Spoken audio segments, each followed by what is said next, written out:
तो last lecture में हम लोग बात कर रहे थे हिस्टोरिकल सोर्सेज की।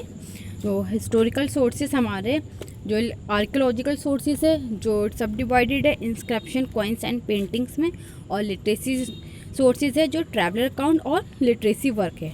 Okay, come to the point. Archaeological sources, those who study the past are called archaeologist. जो पास्ट की स्टडी करते हैं उसे हम आर्कियोलॉजिस्ट कहते हैं। This study remains of old building, painting, sculpture, utensils, coins and bones which are excavated. ठीक है, ये लोग किस चीज़ की स्टडी करते हैं? बिल्डिंग्स की, पेंटिंग्स की, स्कल्पचर्स की, यूटेंसिल्स की, कॉइन्स की एंड बोन्स की। जो चीज़ें दबी हुई होती हैं उनको खोद के निकाला जाता है, उसकी स्टडी करते हैं। ठीक है, archaeologist are like detective who use these sources as clue to find out about the past। Archaeologist एक डिटेक्टिव टाइप के लोग होते हैं जो कि सोर्सेज को एक क्लू की तरह से यूज़ करते हैं और पास्ट का पता करते हैं। Collect some old object them and find as much information as you can. और ये लोग ऑब्जेक्टिव्स को कलेक्ट कर और इन्फॉर्मेशन ज़्यादा से ज़्यादा उससे वो गेन करते हैं। अच्छा, ये लोग किस तरह से इन्फॉर्मेशन लेते होंगे ये सोचा जा सकता है। ये लोग जैसे कि कोई चीज़ मिलती है उससे रिलेटेड दूसरी चीज़, उससे रिलेटेड मतलब एक दूसरे को इंटर रिलेट करके और फिर उसको पता करते हैं कि इसी टाइम पीरियड की है ये चीज़, जब इस पीरियड में हुई है, तो इसी तरह से ये एक दूसरे को इंटरकनेक्ट करके और पूरी प्रॉब्लम सॉल्व कर लेते हैं अपनी। ठीक है, सेकेंड पॉइंट है हमारा इंस्क्रिप्शन।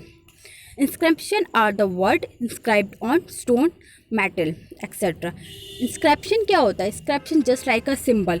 ठीक है, वो कोई भी लैंग्वेज का भी हो सकता है, कोई भी चीज़ ड्रॉ हुई हो उसे। ठीक है, तो ये हमारे जो स्टोन और मेटल पे ज़्यादातर हमें मिलते हैं। Thousands of inscription on rock pillar and metal pillar. हमें हज़ारों इंस्क्रिप्शन मिलते हैं रॉक पिलर पे और मेटल पिलर्स पर। This inscription are often written in various old languages and script. और ये जो इंस्क्रिप्शन है बहुत सी पुरानी लैंग्वेजेस और स्क्रिप्ट में लिखे हुए मिलते हैं। फॉर एग्जांपल हमें खरोष्टी लैंग्वेज में भी मिलते हैं, हमें संस्कृत में भी मिलते हैं, हमें पर्शियन में मिलते हैं, हमें अरेबिक में भी मिलते हैं एंड वेरियस लैंग्वेजेस अदर। ठीक है, they describe the social and economic condition of the people. यह हमारे लिए हेल्पफुल कैसे होते हैं? हमारे लिए हेल्पफुल इस तरह से होते हैं कि ये जो है उस टाइम की सोशल इकोनॉमिक कंडीशन को डिस्क्राइब करते हैं। यानी कि जो बातें लिखी होती हैं, क्या तो चीज़ चल रही होती है वही लिखी हुई होती है, या फिर वहाँ की इकोनॉमिक कंडीशन लिखी होती है। The study of this epigraphs is called epigraphy and the person who study this graphs is called the epigraphist. और जो स्टडी करता है इसकी, इसे एपिग्राफी करते हैं इन सब चीज़ों को स्टडी करने को। और जो करता है, करने वाला जो पर्सन है उसे एपिग्राफ्ट कहते हैं। ठीक है, कॉइन्स तो आप लोग जानते ही होंगे, सिक्के। ठीक है, coins are another important source of information of the medieval period. Medieval period की इंफॉर्मेशन के लिए कॉइन्स बहुत ज़्यादा हेल्पफुल रहे हैं। Coins of various rulers and dynasty have been founded. और कॉइन से हमें पता चलता है कि कितने रूलर और कितनी डायनेसिटीज़ यहाँ पर रही थी। ठीक है, these coins reveals the dates of many important political and historical events of that period. और कॉइन से हमें उस डेट से बहुत से पॉलिटिकल और हिस्टोरिकल इवेंट्स के बारे में पता चलता है जो गुजरा है। जैसे कि किसी एरिया में जो कॉइन चल रहा है वो दूसरे एरिया में नहीं चल रहा, तो इससे हमें पता चलता है कि नॉर्थ में इसका रूल था और साउथ में इन लोगों का रूल था। ठीक है, और वहाँ से कॉइन की कंडीशन से भी हमें पता चल जाता है कि वहाँ की इकोनॉमिक कंडीशन कैसी थी। They also able us to know the economic condition of the period.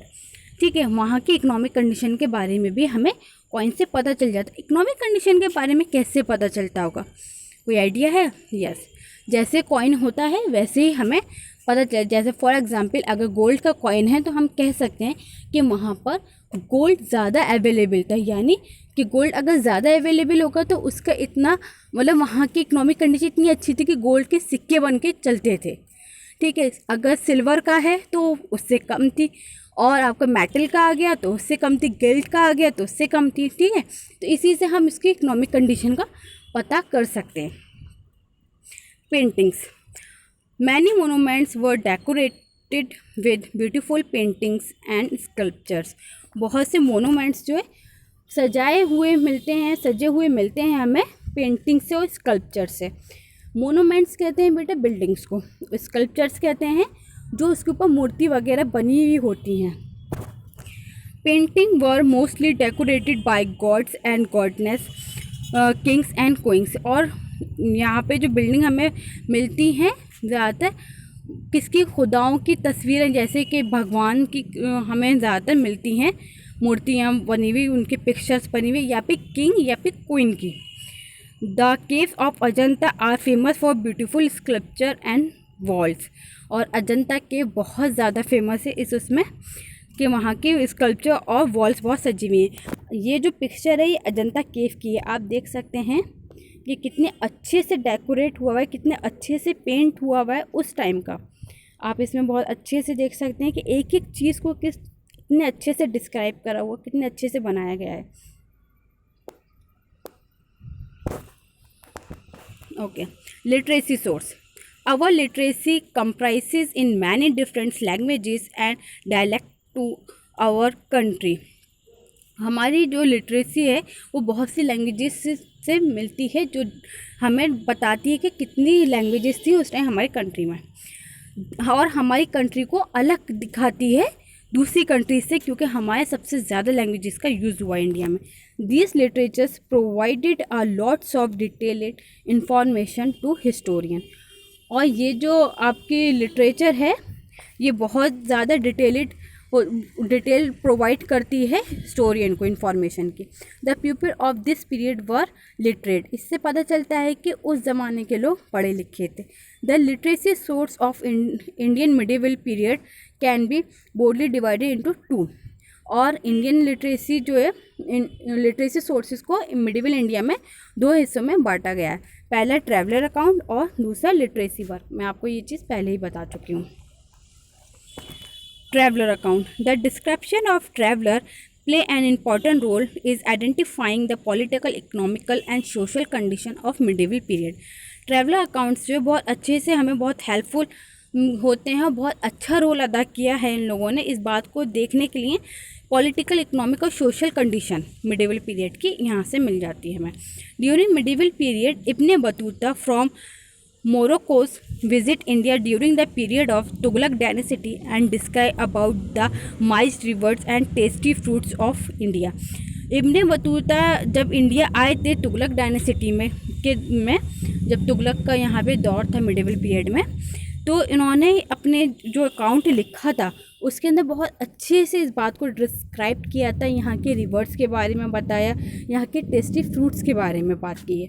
Some other travellers visit India, for example Marco Polo, Alberuni, they give a true picture of events because they had no fear of the local ruler.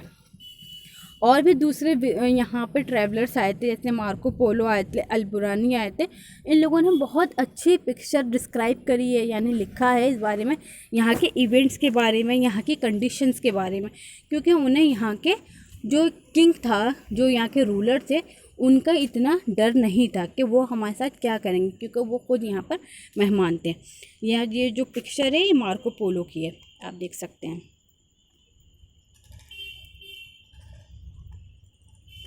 Okay, literacy work. In the early medieval period, Sanskrit and local language developed in the northern part of the country।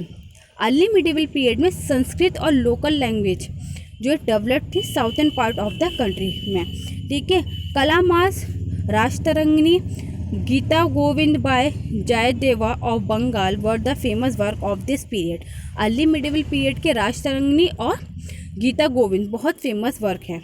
In these books, scholars often write the history of the running dynasties of the kingdom in which they lived। और ये जो books है आपके राजतरंगिणी जो है ये कश्मीर के ऊपर लिखी हुई है बुक। तो उस टाइम का मिडिवल पीरियड के, अर्ली मिडिवल पीरियड के बारे में पूरा इसमें कि कश्मीर की क्या सिचुएशन थी, वहाँ पे कौन कौन रूल कर रहा था, किस तरह से हर चीज़ इसमें बहुत अच्छे से डिस्क्राइब करी गई है, ठीक है। In the Mughal period they also focused on the king family and wars. और मुग़ल पीरियड जो है ज़्यादातर जो फोकस करी उनके अकाउंट्स ने वो अपनी फैमिलीज़ पे या उनके वॉर्स पर है। Therefore this period saw a profession of writing of biographies and autobiographies. तो लेट मिडिवल पीरियड में यानी मुग़ल वाले पीरियड में आपके यहाँ पर जो है ऑटोबायोग्राफी और बायोग्राफीज़ बहुत मिलती हैं। बायोग्राफी और ऑटोबायोग्राफी में क्या डिफरेंस होता है बताएंगे आप लोग? यस, ऑटोबायोग्राफी जो है वो खुद की लिखी हुई होती है और बायोग्राफी जो होती है वो दूसरा लिखता है किसी और के बारे में, ठीक है। Autobiography such as Baburnama, Jahangirnama. Autobiography Mughal period की है, बाबरनामा यानी बाबर ने खुद अपनी लाइफ के बारे में लिखा था कि वो कैसे किंग बना, कैसे इंडिया आया, कैसे उसने यहाँ पे रूल किया, ठीक है। ये हुआ ऑटोबायोग्राफी। और अगर हम गांधी जी के बारे में लिखें या नेहरू जी के बारे में लिखें तो वो होगा बायोग्राफी। ओके, तो ये है डिफरेंस बायोग्राफी और ऑटोबायोग्राफी की इसमें। तो ये थे आपके सोर्सेज और ये था आपका chapter number 1। Okay, thank you.